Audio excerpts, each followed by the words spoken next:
bahwa Engkau Tuhan tidak pernah berhenti bekerja dalam setiap pribadi kami Bapa. Terima kasih Tuhan Yesus. Dari pagi ini Tuhan, biarlah setiap kami yang ada di tempat ini, kemuliaan Tuhanlah yang nyata bagi setiap kami. Kekudusan mulai terjadi bagi setiap kami. Pulihkan kami dari setiap kelemahan kami. Pulihkan kami dari setiap kelalaian kami. Dan biarkanlah roh Tuhan yang memadui setiap kami di tempat ini, sehingga di tempat ini kami boleh diberkati melalui kebenaran firman-Mu Bapa. Hikmat Tuhan, kuasa Tuhan mengalir atas setiap kami, terkhususnya damai dan sukacita Tuhan yang berkuasa atas setiap kami Bapa. Sehingga dengan kebenaran firman-Mu Bapa, kami semakin dimerdekakan, kami semakin dibebaskan, dan kami semakin melangkah di dalam Engkau. Dalam nama Yesus kami datang berdoa dan bersyukur kepadamu. Urapi hamba-Mu yang membagikan berkat kebenaran firman-Mu dan kekudusan daripadamu Bapa, sehingga Engkau dapat membagikan berkat firman Tuhan yang penuh kemuliaan dan kekuatan daripadamu. Dalam nama Yesus kami bersyukur. Haleluya. Kita sama-sama katakan amin. Haleluya. Haleluya. Misi Kristus. Amin. Baik, sungguh luar biasa pagi ini kita boleh kembali ada lagi di tempat ini, dapat memuji dan memuliakan nama Tuhan. Saya percaya bahwa banyak berkat Tuhan yang kita rasakan dan kita alami di sepanjang minggu ini. Amin. Saya sangat yakin dan sangat percaya, walaupun tidak terlepas dari yang namanya problema, berbagai macam hal yang kita hadapi, tapi saya mengatakan kalau pagi ini kita masih bernafas dengan gratis, itu karena kasih Tuhan atas hidup kita. Amin. Ada orang yang saat ini sudah sedang terbaring di rumah sakit pakai O2, tapi kita dengan bebas tarik nafas kita, itu hanya karena anugerah Tuhan. Jadi mari, kesempatan yang ada biarlah kita pergunakan untuk kemuliaan nama Tuhan. Amin. Baik, kita langsung saja di dalam Yosua pasal 5 ayat 13 sampai 15.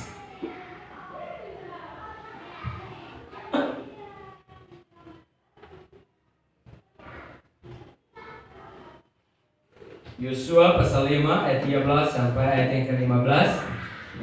Saya bacakan ayat yang ke-13, saudara ayat yang ke-14, dan kita akan sama-sama di ayat yang ke-15. Demikian bunyi firman Tuhan. Ketika Yosua dekat Yeriko, ia melayangkan pandangannya. Dilihatnya seorang laki-laki berdiri di depannya dengan pedang terhunus di tangannya. Yosua mendekatinya dan bertanya kepadanya, "Lawankah engkau atau kawan?" Kawankah engkau atau lawan? Jawabnya, bukan, tetapi adalah panglima bala tentara Tuhan. Sekarang aku dah tahu. Lalu sujudlah Yosua dengan mukanya ke tanah, menyembah dan berkata kepadanya, "Apakah yang akan dikatakan Tuanku kepada hambanya ini?" Sama-sama. Dan panglima bala tentara Tuhan itu berkata kepada Yosua, "Tambahkanlah kasutmu dari kakimu, sebab tempat engkau berdiri itu kudus." Dan Yosua berbuat demikian. Amin.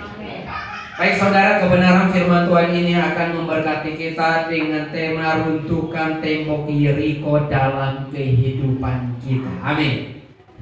Saya mengatakan Tuhan sudah menjanjikan janji-janjinya bagi setiap kita, tetapi kita tidak akan mendapatkan janji itu kalau tembok itu, tembok Yeriko yang masih ada dalam diri kita, kita tidak runtuhkan. Jadi saya mau katakan bahwa Yeriko adalah tempat untuk berperang. Yeriko itu adalah simbol tempat untuk kita berperang. Karena saya mau katakan bahwa kita mengenal perang bangsa Israel yang terkenal, yaitu perang di Yeriko. Kita tahu bersama waktu Israel berperang di Yeriko, bahwa perang di Yeriko adalah perang untuk menerima penggenapan janji Tuhan dalam kehidupan kita. Perang di Yeriko adalah perang untuk mendapatkan janji Tuhan. Ketika Israel Di Yeriko mereka berperang untuk menerima penggenapan janji Tuhan terjadi atas mereka. Dan itu bukan hanya terjadi kepada bangsa Israel, tapi terjadi juga kepada kita yang saat ini. Jadi saya mau katakan bahwa untuk menerima janji Tuhan kita harus berperang. Karena saya mau katakan bahwa ada banyak anak Tuhan yang tidak mengerti bahwa untuk menerima janji Tuhan kita harus berperang melawan musuh. Tapi musuh kita bukan manusia. Haleluya. Musuh kita bukan manusia, tetapi musuh kita adalah setan. Kita harus berperang melawan setan. Kita harus berperang melawan iblis. Ketika kita menang atas peperangan itu, maka janji Tuhan pasti akan diberikan bagi kita. Karena iblis tidak mungkin begitu mudah memberikan janjinya bagi setiap kita. Karena di dalam Efesus 6 ayat yang ke-12 jelas di sana firman Tuhan sudah berkata. Coba kita baca 1, 2, 3. Karena perjuangan kita bukanlah melawan darah dan daging, tetapi melawan pemerintah-pemerintah, melawan penguasa-penguasa, melawan penghulu-penghulu dunia yang gelap ini, melawan roh jahat di udara. Perjuangan kita bukanlah melawan darah dan daging. Jadi dalam kehidupan kita untuk mendapatkan janji Tuhan, kita harus berjuang, kita harus berperang. Amin. Baru kita bisa dapat menerima yang namanya penggenapan janji Tuhan dalam kehidupan kita. Jadi saya mau katakan, bagaimana agar kita meruntuhkan tembok Yeriko dalam kehidupan kita, yaitu mendengarkan dan mematuhi suara Tuhan dengan sungguh-sungguh. Supaya kita dapat meruntuhkan tembok Yeriko dalam kehidupan kita, kita harus benar-benar mendengarkan dan mematuhi suara Tuhan dengan sungguh-sungguh. Sama seperti firman Tuhan di dalam Yosua ini. Ketika Yosua mendengar suara Tuhan melalui bala tentara, dia berkata bahwa kawankah engkau atau lawan? Tetapi firman Tuhan berkata, bukan, tetapi aku bala tentara dari surga. Dan Yosua berkata, dia sujud dan menyembah, dia berkata, apa yang harus kulakukan? Yang mendengarkan suara Tuhan dan ia melakukannya.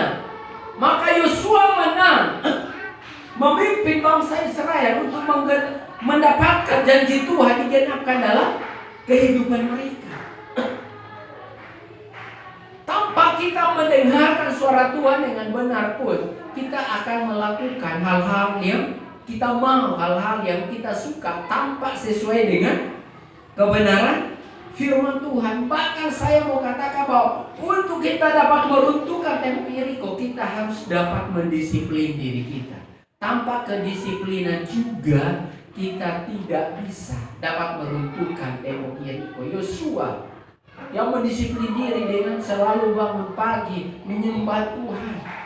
Ya, pastikan pagi-pagi kita bangun untuk menyembah Tuhan sebelum melakukan segala sesuatu. Haleluya. Jangan kita bangun sudah jam 7, setengah 7. Kita tidak disiplin untuk menikmati hadirat Tuhan. Bagaimana kita dapat meruntuhkan tembok Yeriko? Tembok Yeriko runtuh karena sorak kemenangan. Kita harus memiliki pribadi yang selalu bersorak-sorak bagi Tuhan. Jadi satu hal yang saya mau katakan, bagaimana kita meruntuhkan tembok Yeriko? Mari pastikan selalu mendengarkan suara Tuhan. Kita masuk poin yang pertama. Poin yang pertama saya katakan, Yeriko adalah tempat untuk melatih penguasaan diri. Yeriko adalah tempat untuk melatih penguasaan diri. Jadi harus ada penguasaan diri. Tanpa penguasaan diri dalam kehidupan kita, kita tidak bisa dapat meruntuhkan tembok Yeriko dalam diri kita. Tapi harus ada penguasaan diri. Coba kita baca Yosua pasal 6 ayat 10 dan ayat 14. Ayat 10 dulu. Kita baca sama-sama. 1, 2, 3.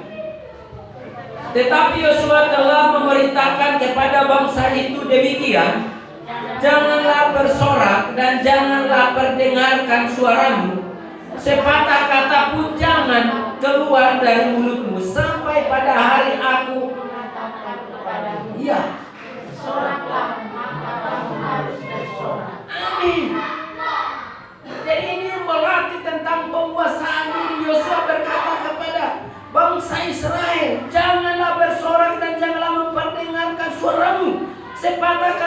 jangan keluar. Jangan keluar dari mulutmu sampai pada hari aku menyatakan kepadamu, bersoraklah. Maka kamu harus bersorak. Artinya mereka benar-benar mendengarkan suara Tuhan, tidak sembarang menyerang. Tapi ketika mereka di Yeriko, peperangan yang begitu dahsyat, mereka dilatih juga untuk bisa dapat menguasai diri. Bahwa orang Israel harus bersabar menunggu rencana Tuhan dijadikan dalam kehidupan mereka. Kita juga sebagai anak Tuhan, untuk mendapatkan janji Tuhan digenapkan dalam hidup kita, kita harus bersabar. Amin. Tidak mungkin hari ini kita berdoa langsung rencana Tuhan jadi. Saat peperangan terjadi di Yeriko, bukan kemenangan mereka turun langsung berperang dan mereka menang, tidak. Tapi mereka mendengarkan suara Tuhan. Mereka turun tidak langsung mengepung dan angkat pujian, sorak, tidak. Bahkan Yosua berkata kepada mereka, sepatah kata pun jangan keluar dari mulutmu. Amin. Saya mau katakan contohnya mungkin. Contohnya dalam hal sakit. Mungkin kita sudah berdoa. Mungkin kita sudah beribadah. Mungkin kita sudah berobat ke sana ke sini. Tapi perubahan belum terjadi, kesembuhan belum kita terima. Bahkan saya mau katakan kepada kita, mungkin keadaan kita malah semakin memburuk. Dan mungkin orang lain sudah mengejek kita dan dia berkata, lihat, dia mau pergi berdoa di sana ke sini berobat, tapi lihat keadaannya apa yang terjadi, malah keadaannya makin buruk. Karena mungkin mereka tidak mengerti tentang iman kita, sehingga mereka berkata demikian. Mereka mengejek kita. Lalu mungkin ketika kita mendengar, hati kita mulai bimbang, hati kita mulai gelisah, kacau. Oh iya ya, kenapa saya sudah lakukan ini itu, tapi kok penyakit saya tidak tahu sembuh-sembuh. Tapi saya mau katakan, tetap bersabar. Rencana Tuhan tetap pasti digenapkan bagimu. Kesembuhan tetap pasti akan berlaku atas hidupmu. Asalkan engkau menguasai dirimu, engkau terus ada di bawah kaki Tuhan dan terus bersabar menantikan penggenapan janji Tuhan. Penggenapan janji Tuhan pasti akan terjadi. Maka di sini perlu penguasaan diri. Amin. Karena tanpa penguasaan diri, kita akan mudah terpengaruh dengan apa kata orang. Haleluya. Tanpa penguasaan diri kita akan cepat terpengaruh. Coba kita baca ayat yang ke-14.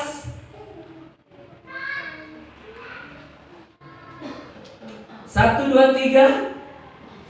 Demikian pada hari kedua mereka mengelilingi kota itu sekali saja, lalu pulang ke tempat perkemahan. Dan begitulah dilakukan mereka 6 hari lamanya. Coba, 6 hari lamanya.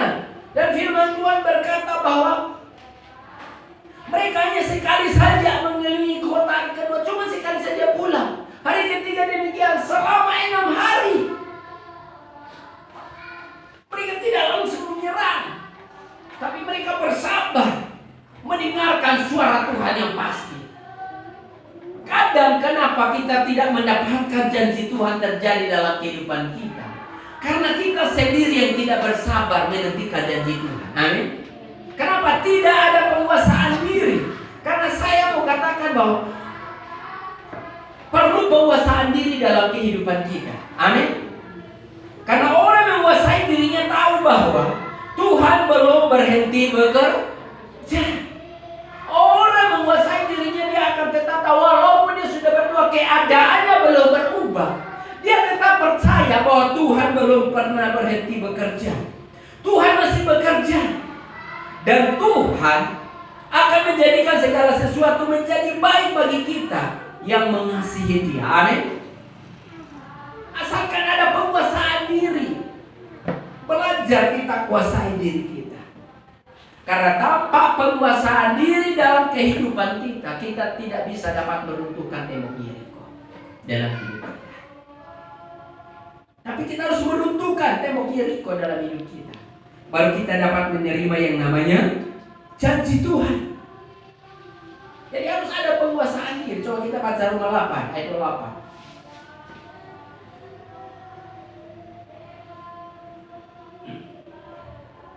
Coba bersama-sama 1, 2, 3. Kita tahu sekarang bahwa Allah turut bekerja dalam segala sesuatu untuk mendatangkan kebaikan bagi mereka yang, yaitu bagi mereka yang terpanggil sesuai dengan rencana. Allah turut bekerja dalam segala sesuatu untuk mendatangkan. Jadi percaya Allah selalu turut bekerja. Amin. Jadi apapun yang selama ini saudara gumuli dan belum ada jawaban, jangan pernah menyerah. Amin. Mungkin saudara berkata, saya sudah mulai ini Tuhan, kenapa keadaan saya terus begini? Saya mau katakan ada penguasaan diri. Terus hidup dalam kebenaran firman Tuhan. Jangan engkau melenceng untuk melakukan sesuatu yang tidak baik. Amin. Berpegang pada firman Tuhan. Ada penguasaan diri, tidak terpengaruh dengan apa kata orang, tapi punya prinsip. Wah, Allah turut bekerja. Seperti tadi pujian kita, Mas Firman bilang apa? Yang refnya bilang apa? Kita akan pernah sebelum sampai kuliahnya. Sampai kuliah Tuhan bekerja.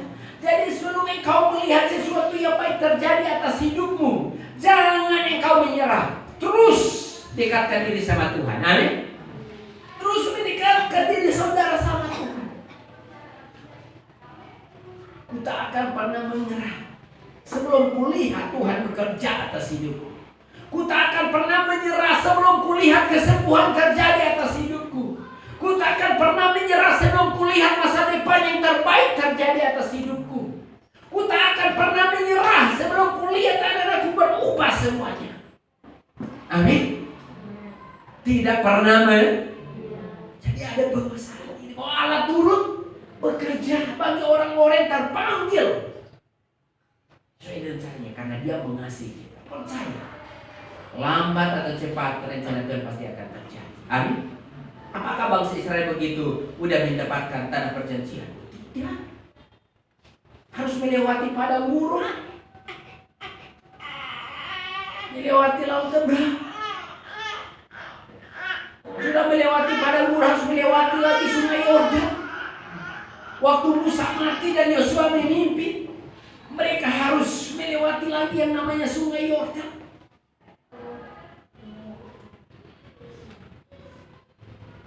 Tapi mereka tidak pernah berhenti. Jadi ini menuntut kesetiaan. Haleluya. Ini menuntut tentang kesetiaan. Bahwa orang Israel berhasil melumpuhkan tembok Yeriko karena mereka menguasai diri. Hanya orang yang menguasai diri yang sanggup meruntuhkan tembok Yeriko. Tembok keegoisan. Amin. Tembok kepentingan diri sendiri. Tembok amarah. Tembok kebencian. Tembok apa lagi? Tembok iri hati. Tembok ketidakpengampunan. Hanya orang yang menguasai dirilah yang akan dapat meruntuhkan tembok-tembok itu. Amin. Kita tidak bisa dapat meruntuhkan tembok Yeriko kalau tidak ada penguasaan diri. Tapi tembok Yeriko akan begitu runtuh kalau kita dapat menguasai diri. Tidak terpengaruh dengan hal-hal duniawi. Amin. Anak Tuhan tetap menguasai diri. Jangan orang di luar sana pacaran mulai gandeng-gandeng, dia jadi ikut pacaran gandeng-gandeng. Orang di luar sana cium-ciuman, dia jadi ikut cium-ciuman. Habis yang merusak sampah. Baru mulai salahkan Tuhan. Saya sudah doa, tapi kenapa kau kirimkan laki-laki begini Tuhan? Karena tidak kuasai diri. Bagaimana? Nafsu yang perintah kembali. Mau bagaimana? Tapi harus ada penguasaan diri. Tetap bersabar. Amin. Orang Israel berhasil meruntuhkan tembok Yeriko karena mereka menguasai diri. Jadi saya mau katakan bahwa di mata Tuhan penguasaan diri jauh lebih dahsyat daripada kemenangan merebut Yeriko. Kemenangan merebutkan tembok Yeriko. Penguasaan diri jauh lebih. Kayak kalau tidak ada penguasaan diri, bahaya loh saudara. Apalagi saya hamba Tuhan yang tidak penguasaan diri. Lihat Desa Sigit marah sembarang, pelayanan hancur. Tegas, tetapi kasih harus ada. Kalau kasih dan tanpa ketegasan pun pasti pincang. Ketegasan tanpa kasih pun pincang. Semuanya harus ada penguasaan diri. Saya harus lihat masalahnya, tempatnya di mana. Oh, ini bisa umum ya, mainkan di umum. Tapi kalau masalahnya pribadi ya, jangan secara pribadi. Tapi kalau pribadi tapi hantam di umum, tidak bisa. Kita semuanya harus belajar. Amin. Coba kita baca Amsal 16 ayat 32.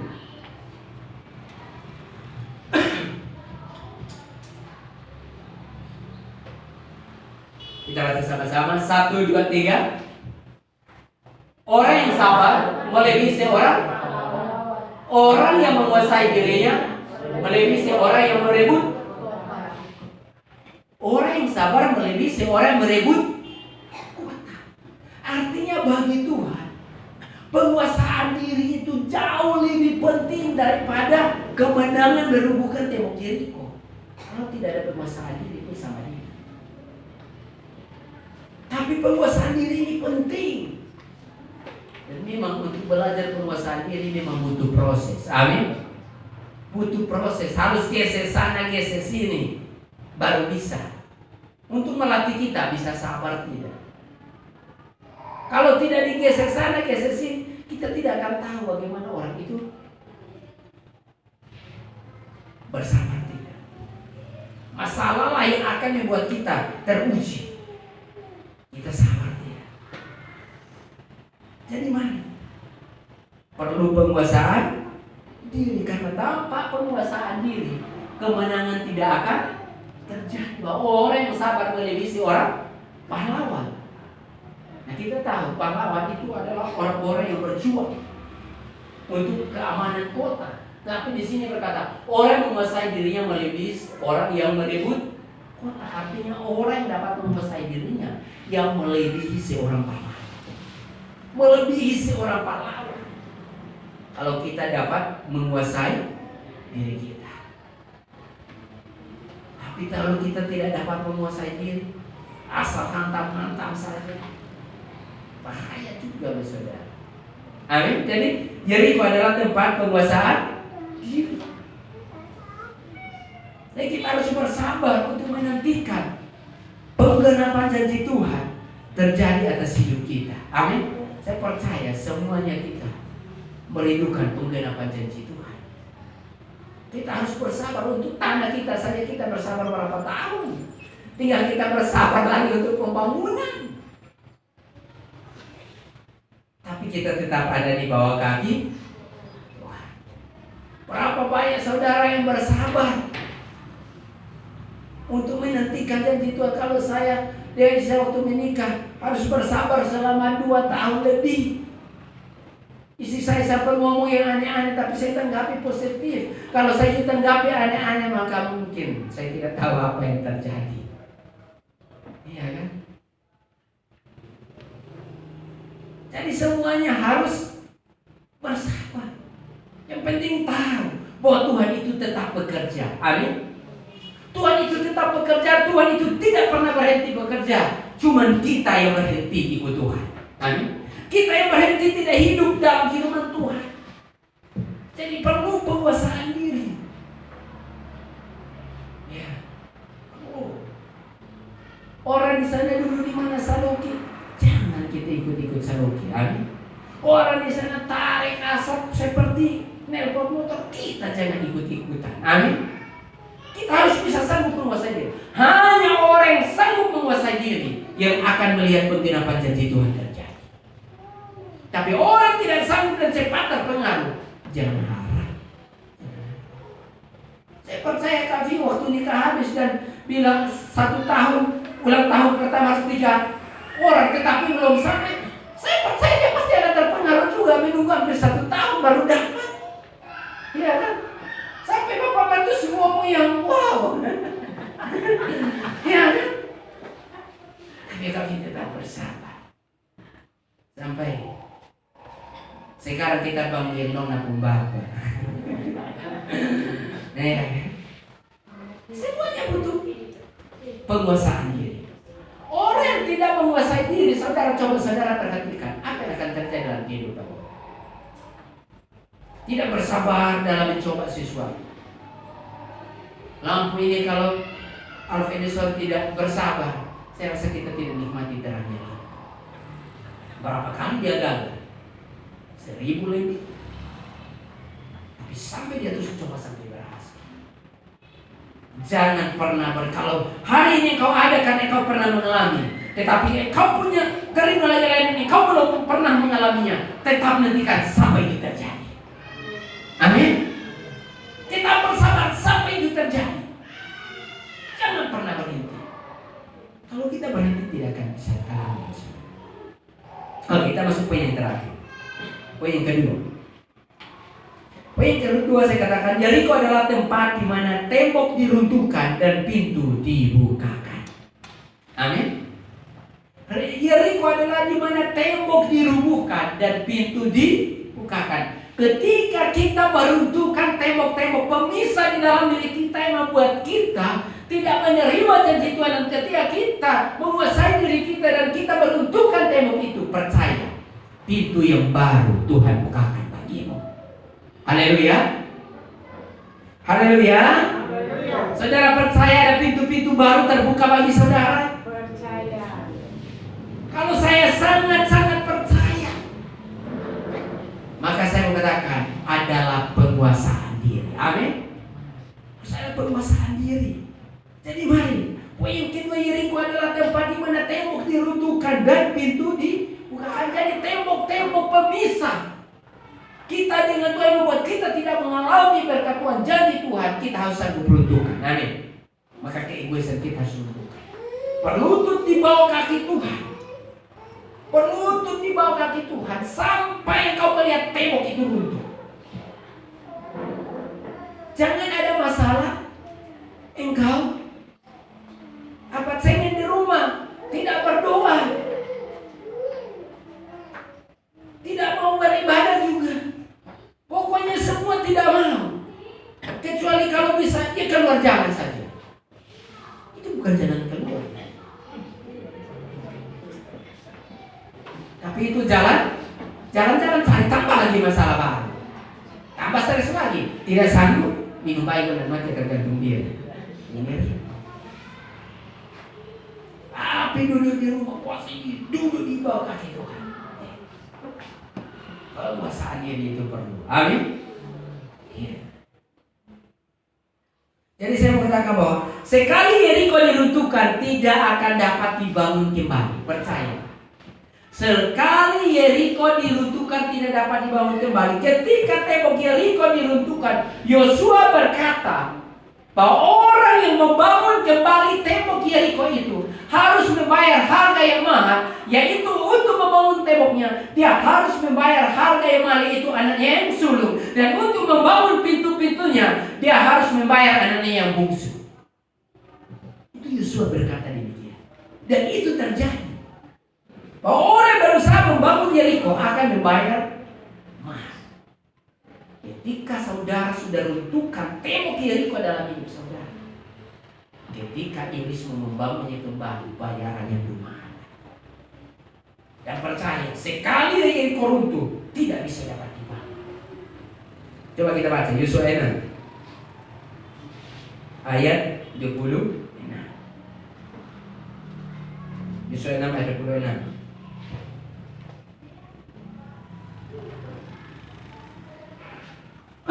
Kita baca sama-sama di depan saja ya. 1, 2, 3. Pada waktu itu bersumpahlah Yosua, katanya, terkutuklah di hadapan Tuhan orang yang bangkit untuk membangun kembali kota Yeriko ini.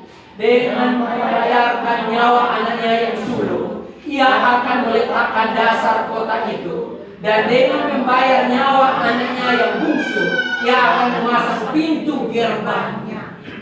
Setelah tembok Yeriko itu runtuh, Yosua mulai bersumpah di hadapan Tuhan. Terkutuklah orang yang akan membangun kembali tembok Yeriko, untuk membangun kembali dasar saja. bayarannya adalah nyawa. Anak sulungnya harus menjadi korban. Dan pintu-pintunya adalah bayarannya adalah anak paling bungsu. Dan kalau saudara mau tahu selanjutnya, saudara kalau nanti pulang sampai rumah, coba saudara baca saja di 1 Raja-Raja 16 ayat 34 itu, di mana ada orang yang ingin membangun kembali dan memang bayarannya seperti yang Yosua sumpahkan di hadapan Tuhan. Terjadi bayarannya mana? Saya mau katakan, ketika kita jatuh di dalam dosa dan kita sudah kehilangan kemuliaan Tuhan, kita tidak memperoleh lagi jalan keselamatan. Bayarannya adalah Yesus Kristus datang, yang mati, darahnya tercurah untuk meruntuhkan tembok pemisah itu, untuk kita memperoleh keselamatan. Maka saya mengatakan kita sudah hidup di zaman anugerah. Bayar yang mahal adalah darah. Jadi saudara harus percaya bahwa Yeriko adalah di mana tembok-tembok diruntuhkan.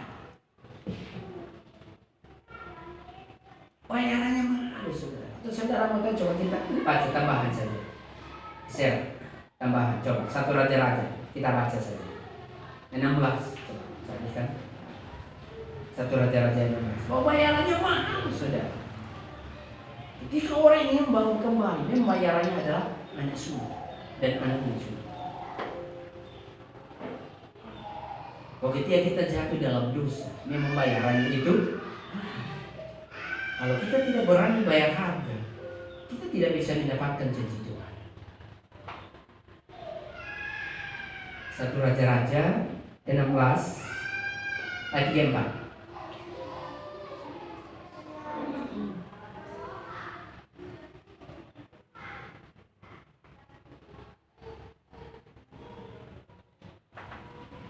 Kita baca saja supaya kita tahu bahwa apa yang difirmankan memang benar-benar itu terjadi. Situlah kembali saja ya.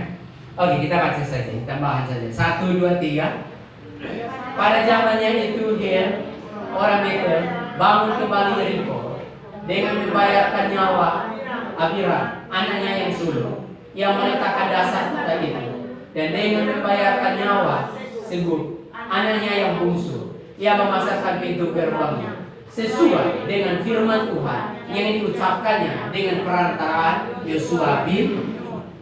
Apa yang difirmankan itu pasti akan terjadi. Makanya janganlah kita main-main dengan kebenaran firman Tuhan. Ketika kita main-main dengan kebenaran, harganya mahal, harus kita bangun kembali. Harganya mahal, harus kita bayar kembali. Tidak bisa dilakukan. Karena apa yang difirmankan sudah pasti akan terjadi. Jadi saya mau katakan bahwa Yeriko adalah pintu gerbang dari penggenapan janji Tuhan kepada bangsa Israel. Yeriko adalah pintu gerbang dari penggenapan janji Tuhan kepada Israel. Itu adalah penggenapan janji Tuhan. Makanya untuk mendapatkan penggenapan janji Tuhan dalam hidup kita, kita harus sanggup meruntuhkan tembok Yeriko. Tembok apa? Tembok yang mungkin pagi membuat kita tidak bisa menyembah Tuhan. Kita bangun langsung bangun saja. Kita tidak pernah mengucap syukur sama Tuhan. Harus disiplin. Kenapa Yosua bisa menang? Karena dia mendisiplin bangun pagi, bersekutu di hadapan Tuhan. Nah, kita harus disiplin diri. Jangan biasakan bangun jam 6, setengah 7. Jam 8 suka pergi kerja, setengah 8 suka pergi kerja, tanpa ada pujian penyembahan yang dinaikkan. Bagaimana janji Tuhan mau digenapkan? Bagaimana janji Tuhan mau terjadi? Jadi saya mau katakan bahwa kalau Tuhan sendiri yang berperang bagi bangsa Israel, dan Tuhan sendiri membukakan pintu penggenapan janji Tuhan juga bagi Israel. Tuhan yang berperang. Artinya orang yang intim dengan Tuhan, berarti Tuhanlah yang berperang atas hidupnya, sehingga tembok-tembok itu diruntuhkan dan Tuhan akan membukakan pintu-pintu yang baru. Dan ketika pintu terbuka, tidak ada lagi yang akan dapat menutupnya. Coba kita baca Wahyu 3 ayat 7. Wahyu pasal 3 ayat 7. Kita baca sama-sama. 1, 2, 3. Dan tuliskanlah kepada malaikat jemaat di Philadelphia. Inilah firman dari yang kudus, yang benar, yang memegang kunci Daud. Apabila ia membuka, tidak ada yang dapat menutup. Apabila ia menutup, tidak ada yang dapat. Kalau Tuhan yang membukakan pintu berkat atas saudara, tidak ada satupun yang bisa dapat menutup itu. Amin. Kalau Tuhan yang membukakan pintu kesembuhan atas hidup saudara, tidak ada yang bisa dapat menutupnya kembali. Tapi kalau Tuhan yang menutupnya, satupun tidak bisa dapat buka. Amin. Tapi kalau Tuhan yang buka, tidak ada satupun yang sanggup menutup. Makanya pastikan, pintu tembok-tembok Yeriko yang ada dalam diri kita runtuhkan, dan biarlah Tuhan bukakan pintu-pintu yang baru bagi kita, jalan-jalan yang baru bagi diri Tuhan bukakan. Walaupun dikatakan tahun 2023 adalah tahun yang suram, tapi saya mengatakan ketika kita melangkah bersama dengan Tuhan, percaya kemustahilan Tuhan pun pasti akan terjadi. Amin. Kemustahilan Tuhan akan nyata bagi setiap kita yang hidup mengandalkannya. Jadi saya mau katakan, jangan ikuti keinginan daging. Amin. Jangan manjakan daging. Mari punyai waktu untuk selalu ada dalam hadirat Tuhan. Apalagi doa syafaat. Ambil kita sudah melayani doa syafaat dan puasa, itu perlu loh saudara. Karena itu yang akan membawa kita kepada kemenangan. Bukan hanya di pelayanan, tapi di dalam rumah tangga saudara, dalam kehidupan saudara pun akan meraih kemenangan. Banyak orang ingin mendapatkan kemenangan tapi tidak mau bayar harga. Ini tidak bisa. Haleluya. Mau meraih kemenangan tapi tidak mau bayar harga. Mau hidup untung tapi tidak mau memulai usaha. Bagaimana mau hidup untung kalau tidak berusaha? Semuanya itu harus dimulai dari modal, bayar, harga, baru ada hasil. Jadi mari percaya kalau Tuhan membukakan pintu bagi saudara dengan satu pintu. Mungkin orang lain berkata, seperti Kavin pernah bersaksi, saya masih ingat waktu dia menikah ada orang bersumpah kepadanya, bahkan sampai dilambangkan di neraka, jalan kiri dan kuburan apa, dan berkatakan bahwa mereka tidak akan memperoleh keturunan. Betul kan? Ini kesaksiannya Kavin. Mereka tidak akan mendapatkan keturunan. Kenyataannya sudah ada. Haleluya. Asalkan tetap bersabar. Mungkin ada yang berkata, penyakitmu tidak bisa sembuh. Tapi ketika kau berserah, penyakitmu pun bisa Atau mungkin orang yang berkata, engkau adalah orang yang tidak akan diberkati Tuhan. Engkau akan hidup susah. Engkau akan hidup begitu saja. Tapi ketika engkau berserah kepada Tuhan dan Tuhan bukakan pintu berkat bagi saudara, siapa yang bisa dapat menutupnya? Haleluya. Bukannya berserah sama Tuhan. Jangan terpengaruh dengan apa kata manusia dalam hidup saudara. Percaya perkataan Tuhan. Saya minggu kemarin baru alami sesuatu yang sampai benar-benar buat istri saya juga dangkit. Saya bersabar, saya tenang. Istri saya merasa tetap, istri saya keluar. Saya buku keluarkan semua saja. Sabar saja. Setelah istri saya keluar dulu diam, saya rasa sudah tenang. Saya bangun, walaupun subuh-subuh, saya carikan lagi untuk saya bersihkan kembali apa yang saya keluarkan. Tapi puji Tuhan, walaupun istri marah, namanya juga cinta, dia tetap datang bilang, duduk sana biar saya bersihkan. Puji Tuhan. Saya berjuang loh saudara. Hari Rabu itu rasanya tidak bisa disensor, maunya tidur saja. Saya paksakan diri. Dan puji Tuhan, hari Kamis itu, saya pikir tapi justru rasa lega. Hari Kamis itu jujur saya makan makanan tidak bisa masuk. Ulu hati saya telan makan tidak bisa, semua tidak bisa. Saya paksakan. Malam saya tidak sabar, saya telepon Ibu Tres. Mama, ya bagaimana Ibu Pendeta, Pak Pendeta?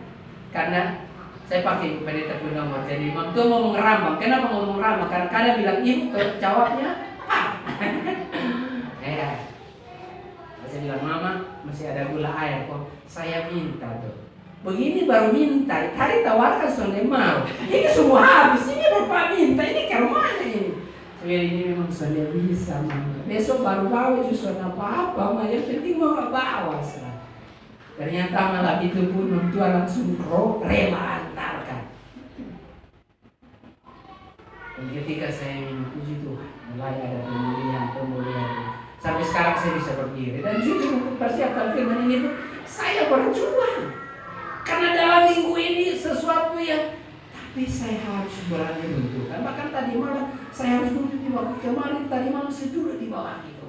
Karena saya tahu yang saya tidak bisa. Tapi saya tahu kalau hari ini saya bisa berdiri di saudara, di depan saudara itu hanya karena kasih karunia. Dan saya harus tetap mengandalkan kasih karunia Tuhan. Dan saya mau saksikan ini, jangan saudara menyerah. Amin. Coba ketika saudara ada apa-apa, ambil tindakan untuk dekatkan diri dengan Tuhan. Jangan jauhkan dirilah dari Tuhan. Bahaya loh saudara jauhkan diri dari Tuhan. Amin. Mari dekat dengan Tuhan. Tuhan pasti membukakan hal-hal baru bagi saudara. Jadi saya mau katakan bahwa jika kita ingin mendapat berkat, maka kita harus membiasakan diri untuk menjadi saluran berkat bagi orang lain. Jangan mau diberkati tapi dia mau tolong orang sedikit pun tidak bisa. Ini orang tidak bisa diberkati. Tapi mau mendapatkan berkat paling tidak engkau harus lebih awal menjadi saluran berkat. Baru kau akan menerima berkat. Jangan tunggu berkat itu datang baru kau menjadi saluran berkat, itu omong kosong. Kau akan punya keinginan, akhirnya kau lupakan semua. Tapi coba kau belajar. Kau tidak punya maka kau berusaha untuk memberi. Kau berusaha untuk memberi. Pasti kau akan mendapat berkat. Coba kita baca. Amsal 3 ayat 7.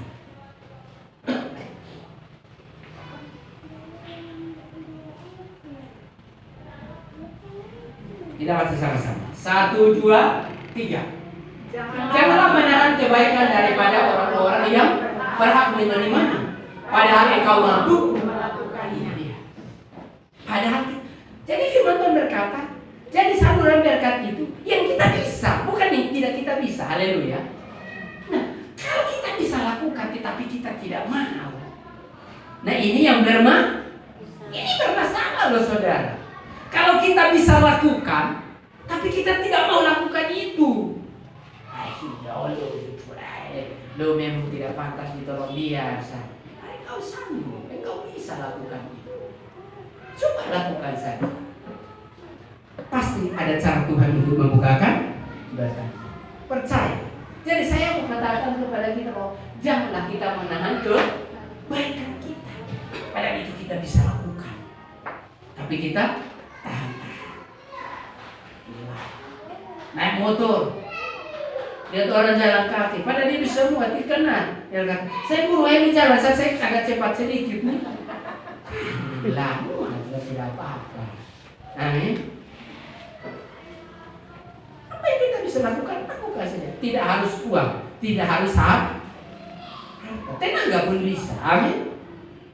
Yang penting kita bisa lakukan. Jadi saya mau katakan, jangan takut hidup kita tidak akan diberkati. Karena saya mengatakan bahwa kita adalah keturunan Abraham dan kita diberkati untuk menjadi berkat. Saudara yakin tidak saudara adalah keturunan Abraham? Kalau saya sangat yakin, saya adalah keturunan Abraham. Dan saya yakin berkat Tuhan pasti terus mengalir. Memang butuh proses, tapi saya tahu itu pasti akan terjadi di hidup saya. Amin. Saudara percaya tidak? Saudara keturunan Abraham? Coba taruh tangan di atas saudara, katakan, saya percaya bahwa saya adalah keturunan Abraham.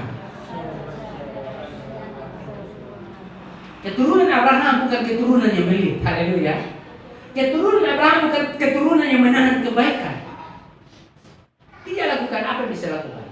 Saudara lihat, dan memang saya tidak punya uang untuk bagi sama saudara. Tapi saudara telepon jam 12 malam bilang sakit. Saat itu pun saya start motor dan saya pergi.